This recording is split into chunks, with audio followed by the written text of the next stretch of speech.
Great founders just don't give up. Elon Musk, for example, rockets blowing up, Tesla almost going bankrupt, PayPal with tremendous fraud. And through those periods of time, he just finds a way around it. And out of that comes incredible companies. Passion is important, but we all know a lot of passionate people who talk about doing things for a long time, but they never do it. In the early days of building a company, it really just comes down to the founder. What happens if I decided to binge watch Love Island on Netflix? What happened to the business? It just stops, right? There's a lot of people who didn't know how to code before that now can build these products they dreamt about. In the past, you would have to hire a team. Now you can sit there yourself. And I think it really will give superpowers to us in a way that we haven't seen before. We see companies scaling much faster with smaller teams. It creates a lot of competition because it means that other people can catch up quicker, right? That's a really good point. I was going to ask you about that. Like, what is your moat then?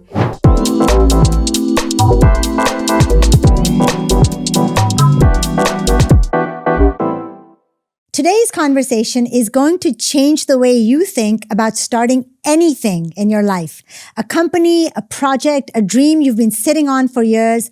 Magnus Grimeland is the founder of Antler, one of the world's most active early-stage investors, backing thousands of founders across the globe. He's a former Navy SEAL in the Norwegian Army, a builder, and someone who has dedicated his life to one thing: helping people turn problems into world-changing companies. If you've ever thought, I'm not ready, I don't know where to start, I don't have the funding, this episode is your wake-up call. We're breaking down the real truth about what makes a founder succeed, why today is one of the greatest moments in history to build something new, and how you might be the person to create the next billion-dollar company, even if you're starting at zero. So grab your notes, pause your excuses, and let's get into it. Magnus, welcome to AI Across Borders. Great. Thank you for having me. Great to be here. Magnus, growing up on a farm in rural Norway, did you learn some lessons from that experience that would be valuable to founders today? It was a great place to grow up. We didn't have TV because our house was just below the mountain. So the channels didn't quite come through the antenna. So we were just outside all the time. So I started my first business then. We were selling eggs, selling them to the neighbors. I think you learn a lot about just how microeconomy works. Yeah, so I feel very fortunate to grow up that way. And then you served in Norway's Naval Special Forces. What was that like? It was an incredible journey. I mean, I thought it was a great thing to do. And at the time, I was actually quite excited about the whole adventures in space. And I thought being an astronaut could be a quite interesting career. And I saw a lot of people who'd been going that path, had done a lot of interesting things in the military. And after you do your basic training, you can try out for the special forces. And we were, a few hundred people who were trying out, and we got in. And you learn a lot about mental resilience. I have a tremendous amount of respect for the people who have dedicated their life to do that. I think if some people don't choose to go that path, we won't have democracies anymore. So hands off to all my friends and former colleagues and my brother who dedicated their life to do this. That's incredible. And then you went to Harvard, Yes. Harvard Business School? I was there for college, so For Harvard College. Oh, that's right. Okay. So like me. Yes. Yes. You could have gone to Silicon Valley. You could have gone back to Norway. You probably did all of that, but then you ended up in Singapore. What brought you here?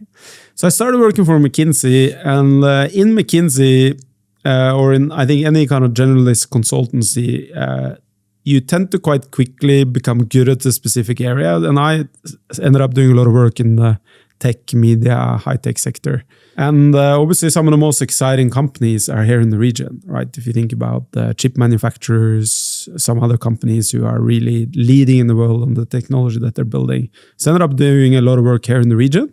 And then we just saw that at the time, the e-commerce experience in Southeast Asia and the region was just worse than when I was in college more than a decade earlier. So it seemed like a pretty big opportunity. Fast growing digitalization in the world, fast growing middle class, very stably fast growing economies. So me and a few colleagues then ended up building up Zalora. And then we had to choose a place for a headquarter, right? And Singapore is just an incredible place to build companies out of. So that's how it all got started. And then you started Antler Yes. after finishing that. First, could you explain to our audience, what does day zero investing mean? So basically, we want to work with the most incredible founders in the world as they're in the process of finding their co-founder, iterating their business model. The earlier we can be part of their journey, the better for us. Now, we do invest directly into companies as well. We invest directly into Series A's and Series B's and seeds. But preferably, if we can start working with the founders when they're just getting started, that's an incredible opportunity, I think, to contribute a lot of value in terms of providing access to talent, providing access to advisors and experts across the globe who can help iterate the business model, the first customers, perks from all the hyperscalers across the globe, and then really contribute from our global network now to help them get started. So what we like to do is work with people and back the people who are building the future. So we don't really try to predict the future, but find that next generation great founder and come in and back them as early as possible. And so the person has no product, no company, they're a team of people. And what's the journey that they take with you? So it varies a bit, right? Like sometimes they already have a founder team, they already have a product, and they're just iterating that, and it's in the early stages of that journey. We love backing these teams as well. But sometimes, let's say you're a PhD in university, you develop this incredible technology, but you never have experience from running a business or building a business before. And you're looking for that co-founder who can help you do that. Then we can help, make that connection, put them in front of 40, 50 incredible people and see if there's a match. And out of that will come an amazing company.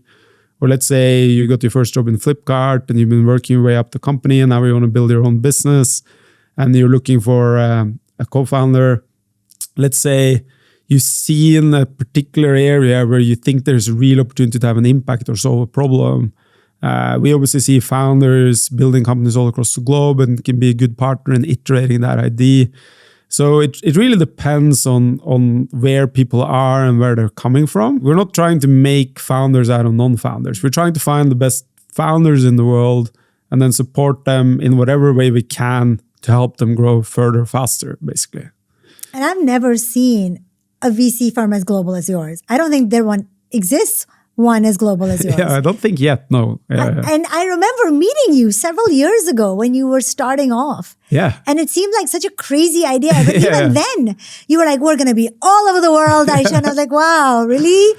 And I you remember. have achieved that. I remember. And I mean, one of the reasons why I've been able to achieve that is because people like you have been supportive in that journey, right? You came on board as one of our early advisors. And you cannot do this without being very close to the ecosystem, work with people who are incredible, that provide access to their network, who support the founders early on. So I think we really kind of benefited from ecosystems across the globe really getting more and more mature. And then we hope to be an important part of that, right? But like the idea from day zero was really to be in the top ecosystems in the world and back founders from all across the globe. And that the edge we could come with is, if you want to build a truly global business or a regional business, we can be a great partner because we can help you expand. And today you're in how many countries? We're in 30 countries. There's 27 of them where we have run these residencies where we work with founders and building them from scratch. We just launched in San Francisco. Wow. Actually, this year we launched two very different ecosystems. We launched in San Francisco, which is obviously, where it's still the biggest tech ecosystem in the world. So, perhaps it's what you call like the Premier League of innovation, which is very exciting. We found some amazing founders there we're working with now. And then we launched in Nigeria this year, which is obviously an up-and-coming, incredibly fast-growing, I think the biggest tech ecosystem now in Africa, but very different places to work. So that's exciting. I'm always seeing your Investor Day pictures and demos, which is really impressive because all the time you're holding them in one city, then another city, then another city. So coming to anyone listening to this podcast that wants to know, they have an idea, somebody sitting across you pitching it. How do you make up your mind about that this person, whether their idea will work or not, has the grit to build a great company? What are the characteristics that you're looking for? Yeah, so I think one of the things that makes it a little bit different is we love to kind of work with the founders as much as we can and spend a lot of time with them. and build conviction over time. So we help with whatever they're doing and contribute to their journey. But at the same time, obviously, we are making up our mind on whether we believe this is somewhere we can put in capital. And I think there are kind of three things that stand out to us after now we had probably almost, I think, 400,000 founders applied to us. We had 12,000 founders go through the programs. We backed 1,700 companies now. And there are kind of three things to stand out. One is we're looking for a spike, like something you're extraordinary at. And that can be very different, right? We backed this incredible company out of Germany now called Peak AI. And the founder was like a system engineer in PwC. And there's a lot of system engineers in PwC, right? So it's not like that stands out in itself. But he was one of the world's best computer gamers. And we thought, hey, if you're one of the world's best computer gamers while you're working a full-time job as a system engineer, there's kind of something there. So we're just looking for those spikes. That's one. And I think founders have some really clear spikes. Two, we're looking for drive, which is a bit different from, I think, passion. Passion, I think, is important, but we all know a lot of passionate people who talk about doing things for a long time, but they never do it. So for us, drive is a raw ambition combined with ability to execute, right? Are you trying to achieve something big? And is that combined with showing that you can execute? And then the third thing we look for is grit, right? This ability to never give up. And great founders just don't give up, right? So we talk a lot to our founders about, like, failure is fine in the past, like, and you should learn from that. But you always need to go into whatever you're doing with this attitude, you're not going to fail no matter what, and then really push it to the end. Because any people who build a great business, they know you get into these moments where things are really, really tough. And, if you look at the best founders in the world, take Elon Musk, for example, his companies have almost been bankrupt multiple times. And through those periods of time, he just finds way around it, finds some way to get actually a little bit more capital, get a few more customers in, and out of that comes incredible companies, right? So I think that's insanely important.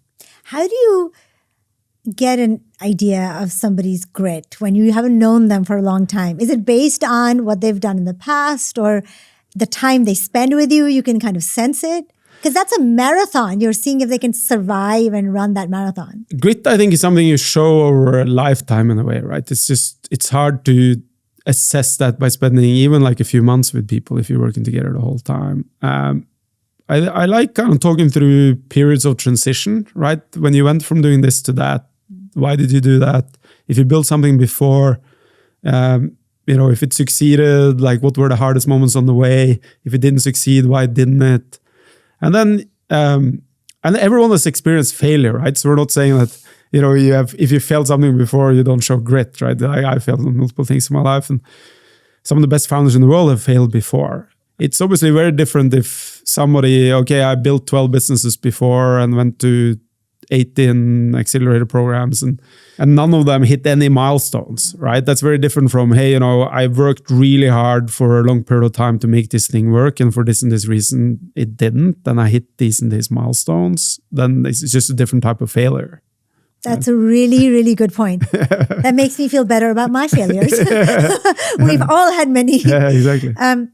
Now, what's one early mistake that you see founders make over and over again?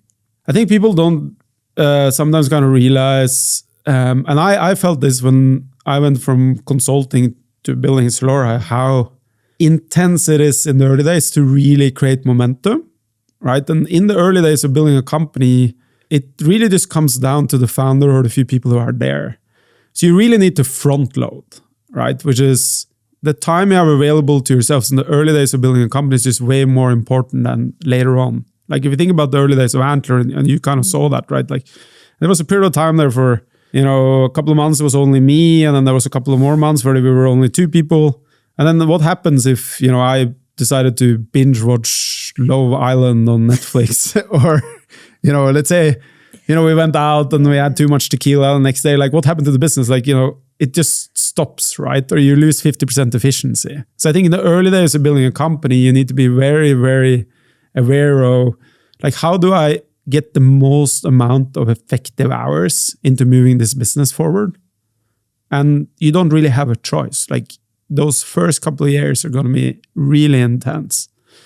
And then later on, you have some choice. Like later on, you know, if you think about Antler now, if I go and binge watch Love Island for the rest of the week, like you say, it's not really going to affect the company all that much, because now we have, you know, 238 incredible people all over the globe. And my role, quite frankly, is less important than it used to be.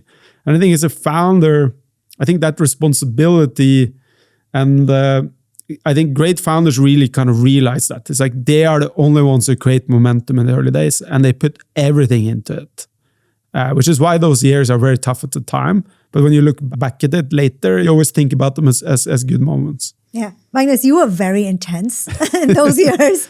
I remember that. Yes, you were completely on, talking to all these people. You had big plans in the moment, totally present.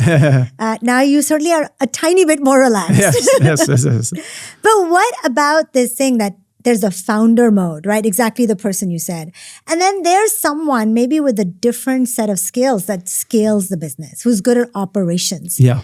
Do you look for both in the founding team, or you figure that the operation scaling person can come later?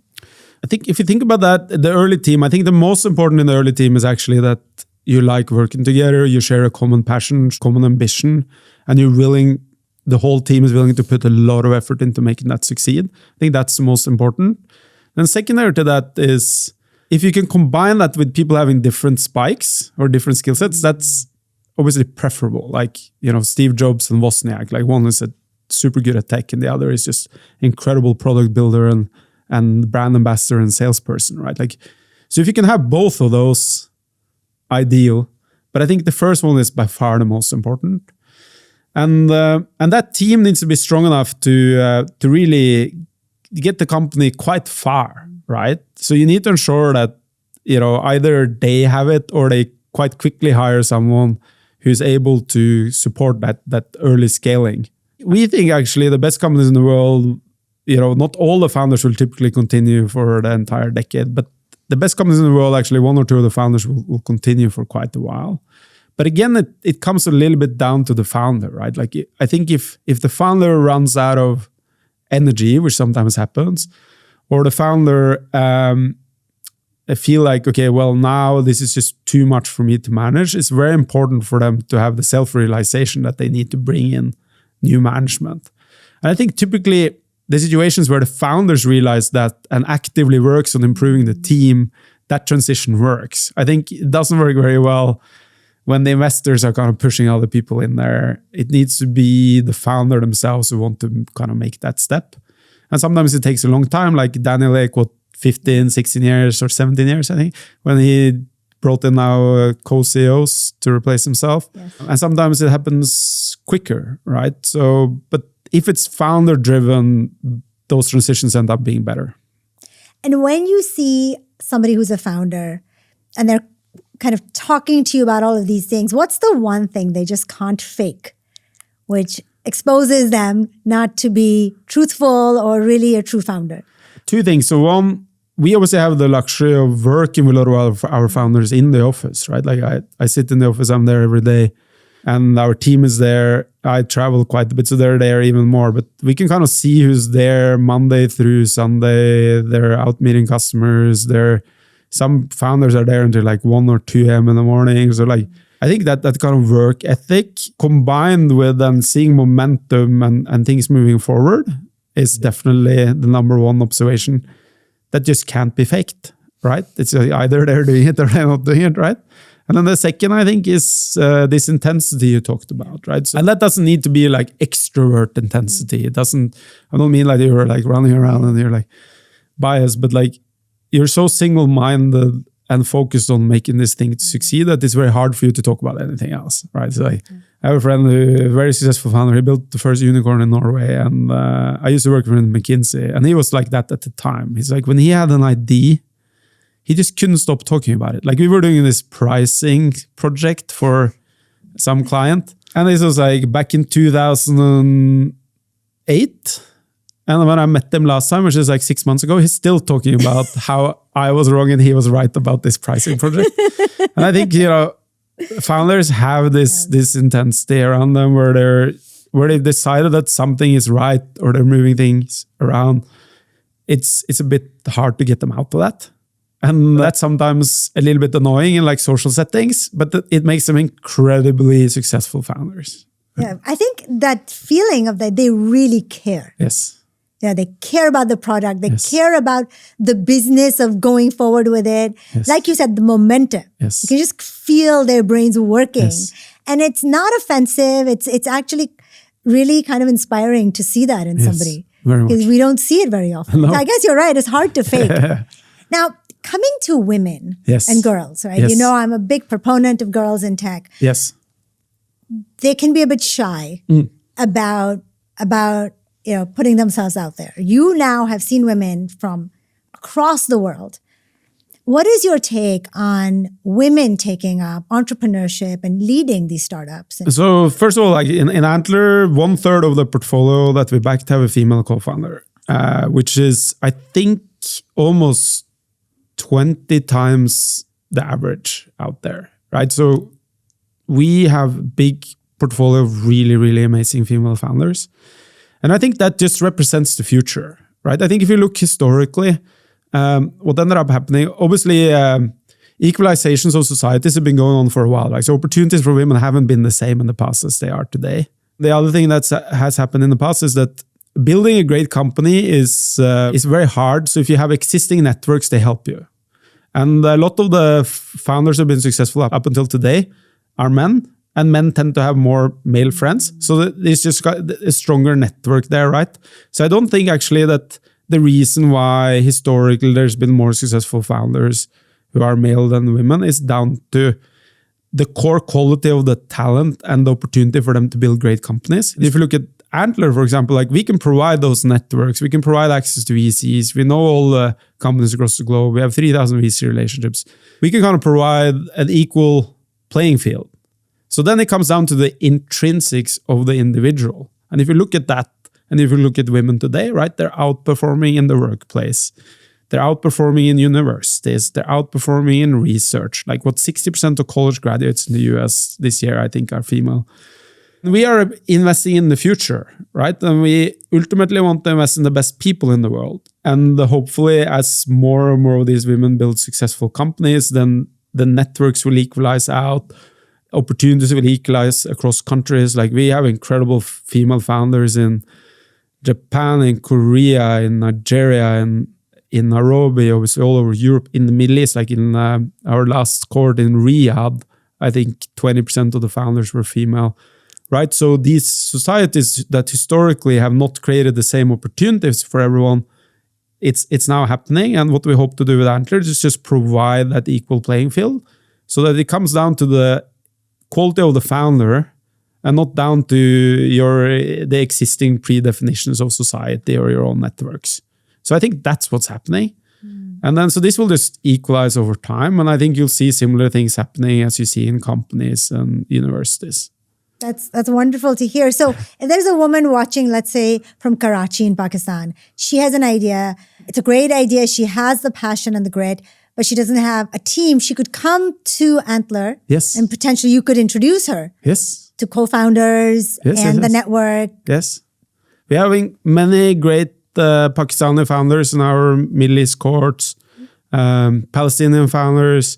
It just comes down to, do you have that spike? Do you have that drive? Do you have that grit? And by the way, I think none of those things are you born with. Like you can develop those things, right? So I think there is kind of equal opportunities across the globe there. Now, obviously, we don't have an office in Pakistan, so you need to kind of travel to one of our other offices. But a lot of Pakistani founders, particularly in our Middle East cohort, there's a ton of talent there.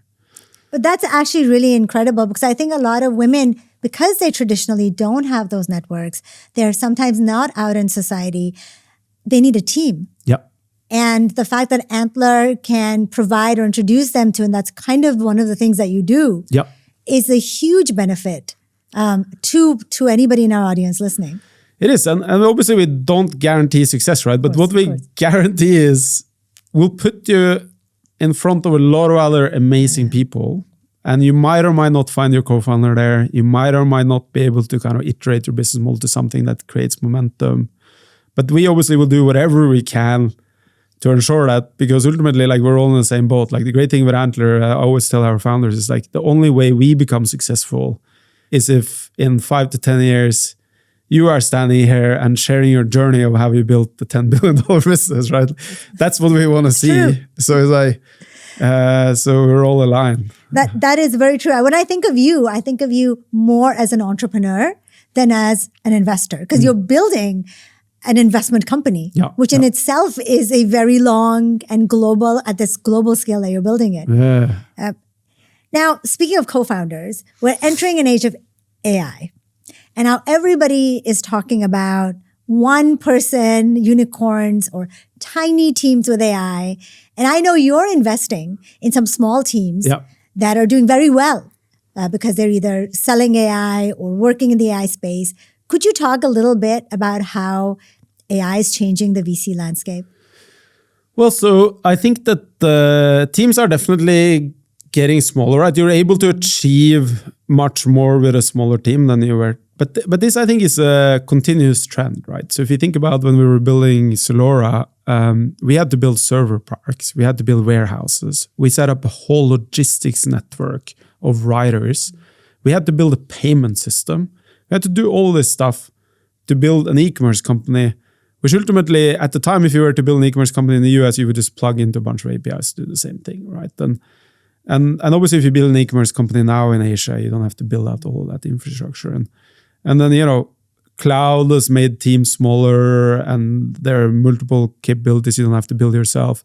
AI is bringing that to the next level, right? It's replacing a number of people you otherwise would have needed with technology. So I think we're just on this journey of people getting more leverage, right? We see that. Like, we see companies scaling much faster with smaller teams. Now, it creates, at the same time, a lot of competition, because it means that other people can catch up quicker, right? Technology as a moat or product as a moat is still insanely important, but it's easier for people to catch up because you can move much faster. In the same way as building an e-commerce company today, you'll have much more competition than if you did it when we did it, because we had to kind of invest into all of this infrastructure. And once we had that in place, we had the moat, right? And in AI, it's harder to build that moat these days. In the application layer, I think in that infrastructure layer, if you're building the best chips in the world, you have a moat. If you're building a fundamental model where you created a flywheel, well, you have access to more capital than anyone else, you built the moat. But in the application layer, the moat is smaller. So we see that some of the most successful companies in the AI space today, their moat becomes more around distribution. It becomes more about being able to iterate their product faster than anyone else. So some of these things are changing, which is quite exciting. That's a really good point. I was going to ask you about that. Like, what is your moat then? And I guess for some, it's data that they may have access to that others don't. And I like what you said. It's about distribution. Most people don't understand that still getting customers costs money and time. Yes. Would you say that is the bigger part of the job now, unless your job is to provide tech? I think broadly, as I said, is like, let's say there's like 3 categories of areas. I think that, so if you're in the infrastructure layer and you're building new technologies people have never seen before, and you're world leading in that, ultimately as an investor, you just want to back the best people in the world, and you have a natural technology mode, right? So I think that's kind of bucket 1. Then I think there's bucket 2, which is where you'll have global application layer winners, right? So if you think about the mobile platform shift, if you think about social networks, there you have a global application winner like Instagram, TikTok, and so on, because it's fueled by network effects, and the product doesn't really need to be adapted all that much around markets globally, right? So I think in the application layer for AI, you'll see similar type winners where ultimately you need to, as a founder, create that kind of global network effects around your product as quickly as possible. And once you created that in itself is a moat, right? So think about one of our portfolio companies, Lovable, right? And the way you build that moat is through obviously having a great product, but that combined with really great distribution. Like, they've done that incredibly well. In the same way as I think Zuckerberg build a good product. But if you think about Facebook in the early days, it wasn't really all that advanced. But his distribution strategy was amazing, right? He went to some universities in the US and then used that to build small communities and built on top of that and built on top of that. So I think that's the second category. And then I think there's a third category where you'll have regional winners in the same way as you did for mobile and the internet. For example, within fintech, where the local regulation is important, or within legal tech or healthcare, or where you require physical infrastructure, like e-commerce is a great example, right? In e-commerce, you don't have a global Facebook, Instagram winner. You have, Shopee and Lazada here. You have Flipkart in India. You have another one in the Middle East. You have others in South America. I think you'll see the same within AI. So there are huge opportunities, I think, for the best people in the region. You don't necessarily need to be the best in the world. You need to be the best in the region. You need to understand that opportunity and navigate around those cultural differences, the infrastructure, the physical setup that you need. So broadly, we think about it in those three categories, and the type of founders and the way you approach this is a bit different. Speaking of Lovable, which I will give the link to all our audience, I'm starting an education platform for AI education for non-technical professionals. And I gave Lovable what I wanted. Then I went out to dinner with Parag and the kids, and I came back and had built the whole thing for me. Yeah. And it was amazing. And I've been showing it to people and iterating over it. But that kind of power, it would have been taken me weeks to tell my UX designer, CX designer, developer, front end, back end. That blew my mind. It's incredible. It's incredible. And every time I go back, they're adding Supabase and they added the cloud. Now they're adding the Gemini. So they're constantly adding more features as well. I just thought their execution and experience was phenomenal. Yeah. And I think that, you'll see this happening across areas going forward. Now, obviously within coding, it's incredible because obviously there's a lot of people who didn't know how to code before that now can build these products they dreamt about. In the past, you would have to hire a team of like 15 developers, or you'd have to get some outsourced IT provider that would cost a lot of money. And every time you got the product, you will be disappointed. But now you can sit there yourself. And I think it really will give superpowers to us and the next generation in a way that we haven't seen before.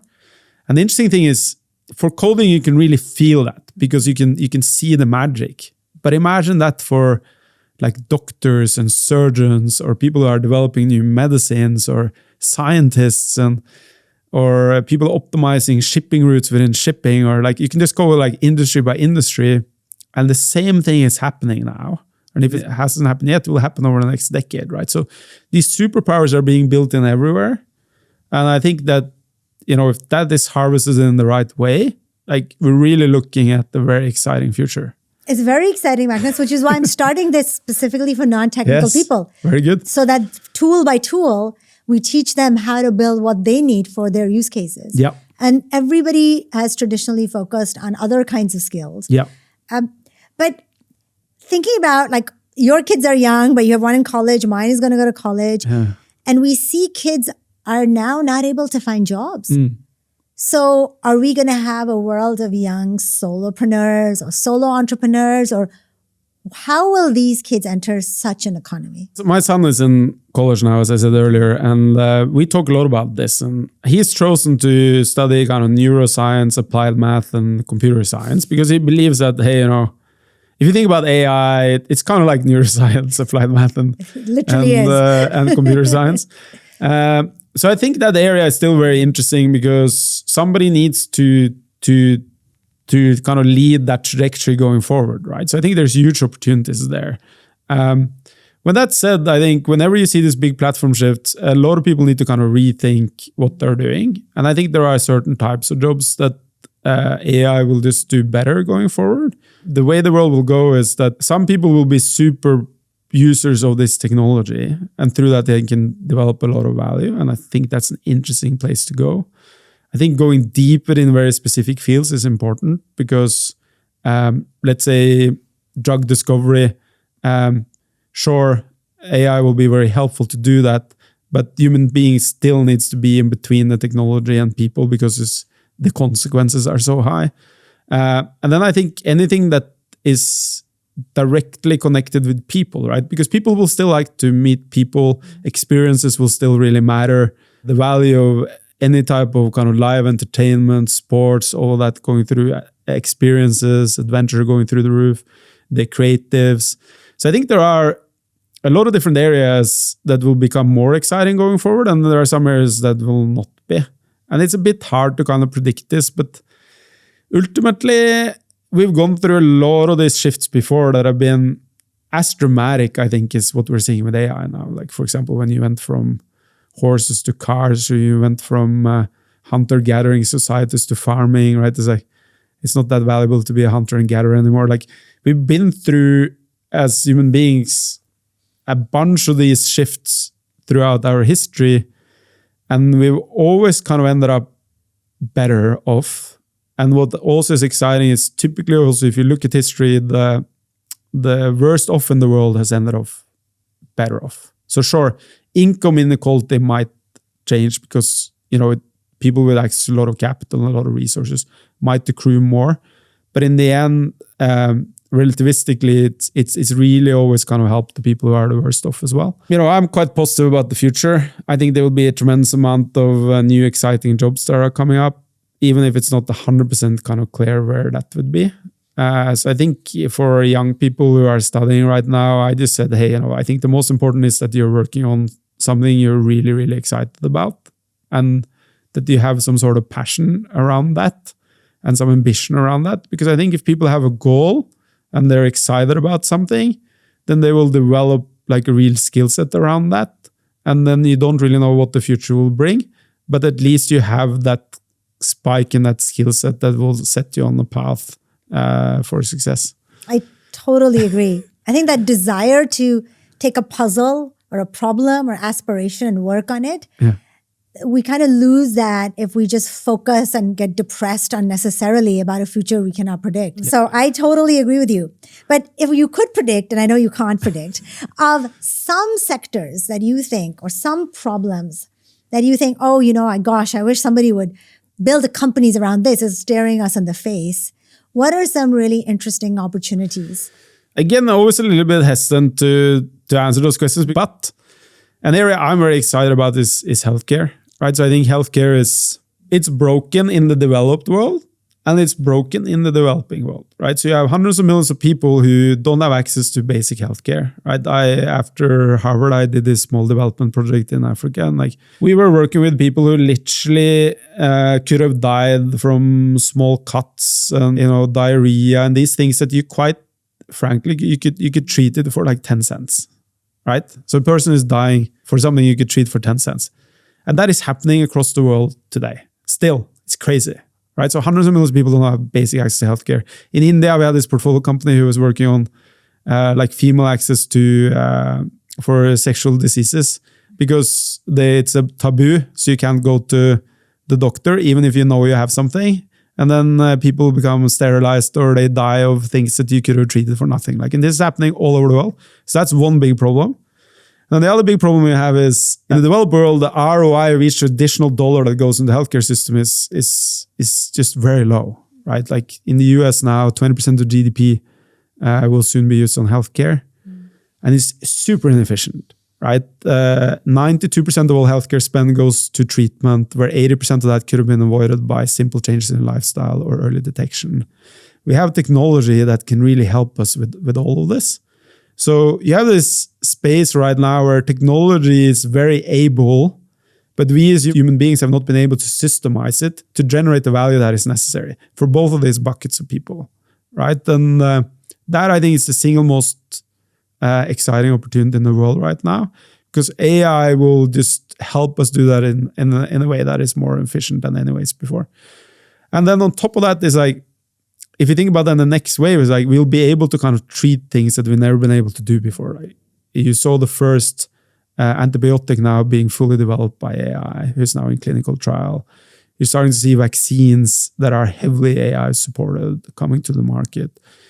So, you have this deep tech angle, you have this efficiency angle on the developed world, and you have this big problem with the developing world that we haven't been able to solve yet. And, I think the next decade or two we are going to be able to do that. With all the longevity buzz also now. Yeah. Going So this is an area I encourage everyone to look at. Yes, I feel like our group is always looking at this. So what is one or two big bets that you've made that have really turned out spectacularly?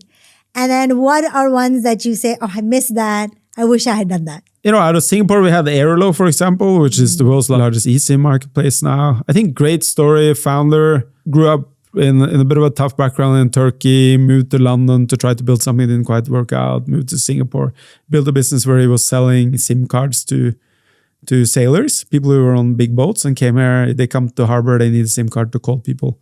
And that was being disrupted by technology, right? WhatsApp, Messenger, all that.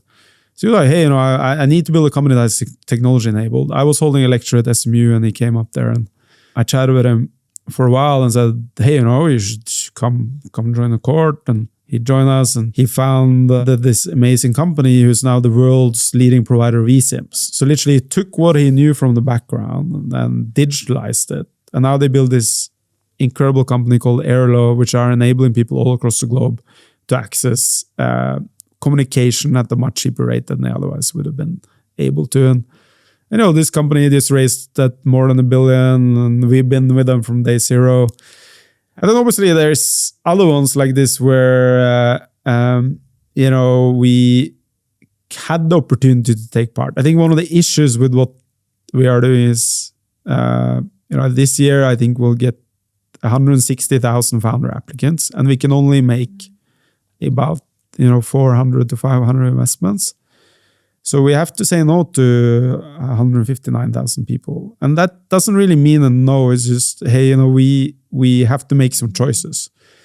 And what I try to tell founders is, hey, it's more likely that we are wrong and you are right.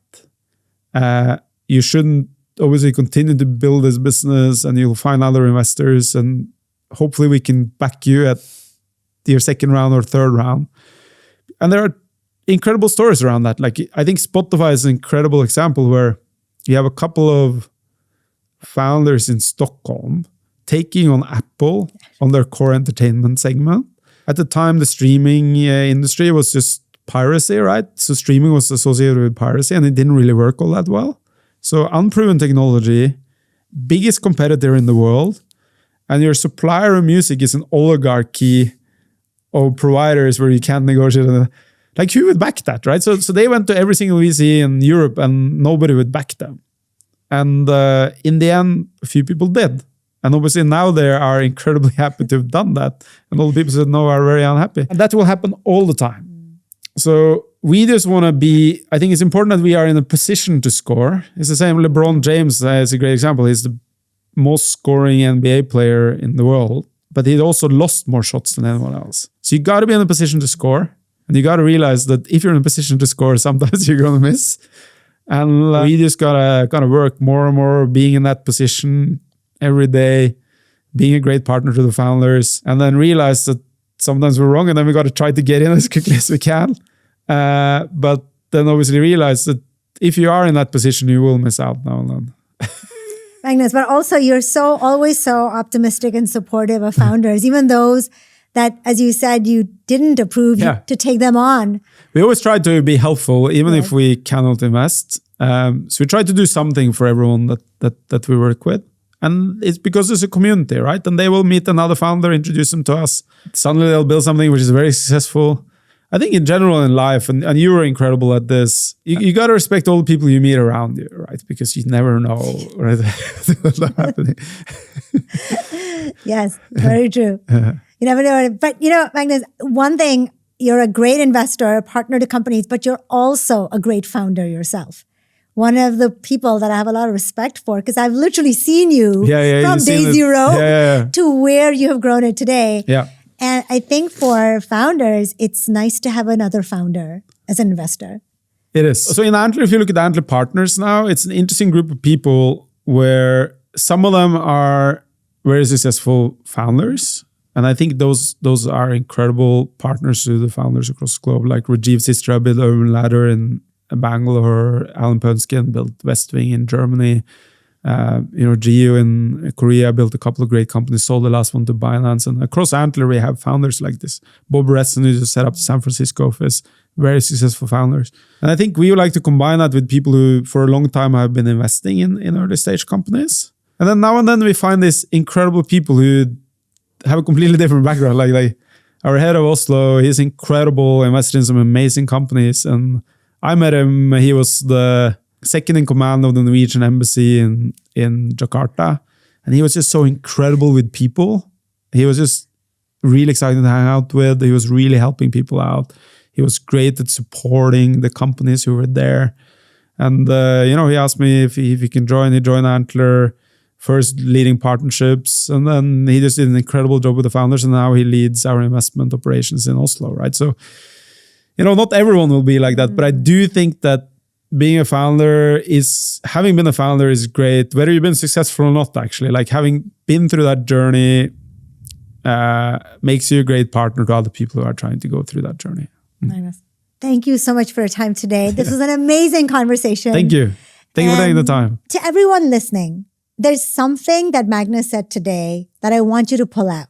You don't need permission or perfect timing. You don't even need every answer before you start.